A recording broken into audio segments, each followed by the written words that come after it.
प्रिय मित्रों, सत्संचार में आपका हार्दिक स्वागत है। 1 मार्च 2026 चालीसे का दूसरा रविवार है।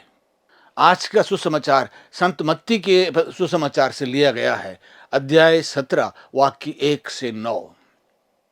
एक आश्रम था जिसमें कई साधु सन्यासी वहां प्रार्थना करते थे। एक साधु विशेष रूप से प्रभु के दर्शन के लिए प्रार्थना करता था। कई वर्षों से वो दिल से चाहता था कि वो कभी प्रभु को देखें, लेकिन कई साल गुजर गए, उसको कोई दर्शन नहीं मिला। और धीरे धीरे धीरे उसको थोड़ी निराशा और हताशा लग गई।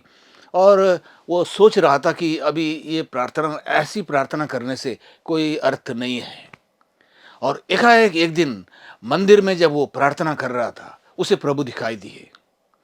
ये सन्यासी इतना आनंदित हुआ और वो क्षण ऐसा था, एक परम सुख, एक स्वर्ग की जैसी वातावरण वहां था। वो उसी में लीन था कि उसी समय आश्रम की घंटी बजी। इस भिक्षु को याद आया कि उस दिन इसकी बारी है गरीबों को खाना बांटने की। वहाँ रोज दोपहर को गरीब आते थे, भूखे आते थे और बारी बारी से ये साधु उनके भोजन खिलाते थे। अब ये इस अवसर में जहां प्रभु हैं, इसको छोड़कर कैसे जाएं, वो एक दुविधा में था। लेकिन उसने सोचा कि मुझे जाना चाहिए और वो खाना बांटने चला गया। लगभग 1 घंटे के बाद जब वो लौट आया, उसे आश्चर्य की सीमा न रही कि प्रभु वहीं थे। वो पूरा साष्टांग प्रणाम करते हुए प्रभु को धन्यवाद देने लगा। और प्रभु ने कहा, यदि वो घंटी सुनकर भूखों को खाना खिलाने नहीं जाते तो मैं भी यहां तुम्हारी प्रतीक्षा में नहीं रुकता। आज के सुसमाचार में हम प्रभु यीशु के पर्वत पर रूपांतरण की घटना को पढ़ते हैं। यीशु ने पेतरुस, याकूब और यूहन्ना को अपने साथ लिया और वे एक ऊंचे पहाड़ पर एकांत में चले गए। उनके सामने ही यीशु का रूपांतरण हुआ। उनका मुखमंडल सूर्य की तरह दमक उठा और उनके वस्त्र प्रकाश के समान उज्जवल हो गए। पेतरुस तुरंत अपनी प्रतिक्रिया व्यक्त करता है और कहता है कि वो वहां 3 तंबू खड़ा कर देगा। पेतरुस एक क्रियात्मक अथवा एक सक्रिय व्यक्ति था। हर समय वो कुछ ना कुछ बोल जाता था, कुछ ना कुछ करने के लिए आतुरित था। परंतु यीशु के रूपांतरण के यह समय हमें कुछ शांत रहने के लिए बुलाता है, कुछ मनन चिंतन करने और ईश्वर के कार्यों पर आश्चर्य व्यक्त करने, उसकी महिमा में शांत बैठने के लिए बुलाता है। स्तोत्र 46 वाक्य 10 में हम पढ़ते हैं, शांत रहो और जान लो कि मैं ईश्वर हूं। Be still and know that I am God. कभी कभी हम बहुत सारी गतिविधियों में, कामों में व्यस्त रहते हैं, जबकि कभी कभी हमें मौन व शांत रहने, ईश्वर की उपस्थिति में आनंद मनाने का समय निकालना चाहिए। लूकस के 10वें अध्याय में वाक्य 38 से 42 में हम पढ़ते हैं, जब प्रभु यीशु मरियम और मार्ता के घर में गए, मार्ता बहुत सारे कामों में व्यस्त थी। मरियम उनके चरणों में बैठकर उनकी बातें सुनती रही। और प्रभु कहते हैं, मरियम ने सबसे उत्तम भाग चुना है, वह उससे नहीं लिया जाएगा। यह रूपांतरण पर्वत यीशु के लिए एक आध्यात्मिक शिखर का अनुभव था। याद कीजिए कि उनके सेवा कार्य के आरंभ में ही शैतान ने उन्हें बड़ा सरल, आसान व विस्तार मार्ग का प्रलोभन दिया था और प्रभु ने उसे ठुकराया था।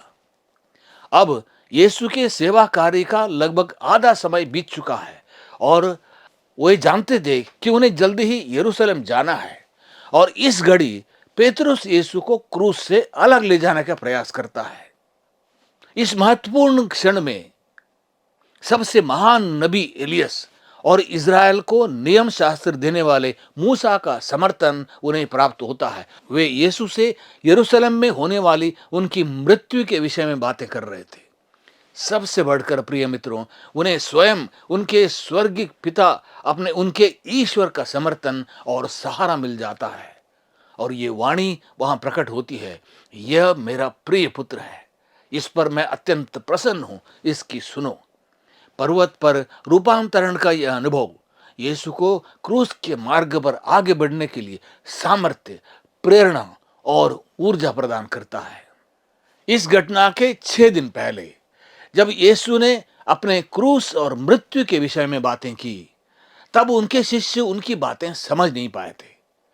पेतरुस उन्हें अलग ले जाकर कह रहा था कि ये ऐसा आपके साथ नहीं होना चाहिए। तब यीशु पेतरुस को फटकारते हैं और कहते हैं, हट जाओ शैतान, तुम मेरे रास्ते में बाधा बन रहे हो। पेतरुस, योहन और याकूब हमारी मानवीय प्रवृत्तियों और दुर्बलता के प्रतीक है। पेतरुस को क्रूस पसंद नहीं था। याकूब और योहन ऊंचा पद और सम्मान चाहते थे। उन्हें अब तक यह समझ में नहीं आया था कि महिमा के लिए क्रूस के रास्ते से गुजरना आवश्यक है। पेंतकोस्त का अनुभव उन्हें प्रभु के सच्चे शिष्य बनने के लिए प्रेरित करता है। आप इस समय पेतरुस की मानसिक स्थिति या उनकी मनोदशा का अंदाजा लगा सकते हैं। वह सोच रहा था कि वह यीशु की भलाई कर रहा है, यीशु के पक्ष में बातें कर रहा है, परंतु यीशु ने उन्हें शैतान कहा था। इस घटना के 6 दिन हो चुके हैं और यह स्वाभाविक है कि पेतरुस अभी भी दुखी और उदास रहा होगा। इस नाजुक समय में यीशु उन्हें अपनी महिमा का साक्ष्य बनने के लिए बुलाते हैं। बाद में पेतरुस अपने दूसरे पत्र अध्याय 1 वाक्य 16 से 18 में कहने वाले हैं कि मैं आपको कोई मनगढ़ंत या काल्पनिक कहानी नहीं बता रहा हूं। उस समय हम उस पवित्र पर्वत पर उपस्थित थे जब हमने उनकी महिमा देखी है। प्रिय मित्रों, जब आप और मैं जीवन में हताश और निराश होते हैं, उन क्षणों में ईश्वर हमारे सबसे निकट हैं, सबसे पास में हैं। वो हमारी परिस्थिति को समझते हैं और हमारे दैनिक क्रूस को ढोने में हमारे साथ चलते हैं। प्रिय मित्रों, ध्यान दें कि यीशु ईश्वर का पुत्र है और वहीं वह एक मनुष्य भी है। हमारी तरह उसे भी मानवीय परिस्थितियों से गुजरना है।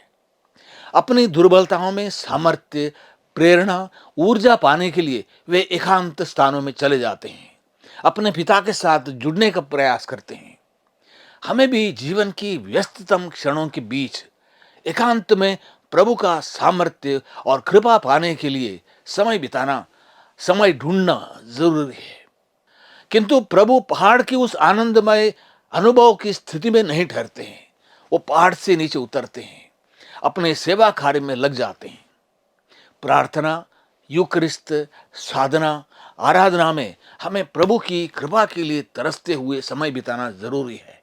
साथ ही साथ इस कृपा के सामर्थ्य और प्रेरणा से हमारे व्यक्तिगत, पारिवारिक और सामुदायिक कार्यों में अपने आप को पूर्ण समर्पण के साथ व्यक्त करना चाहिए। प्रभु का दिन आपको अपार कृपादान और शांति की आशीषों को लेकर आए।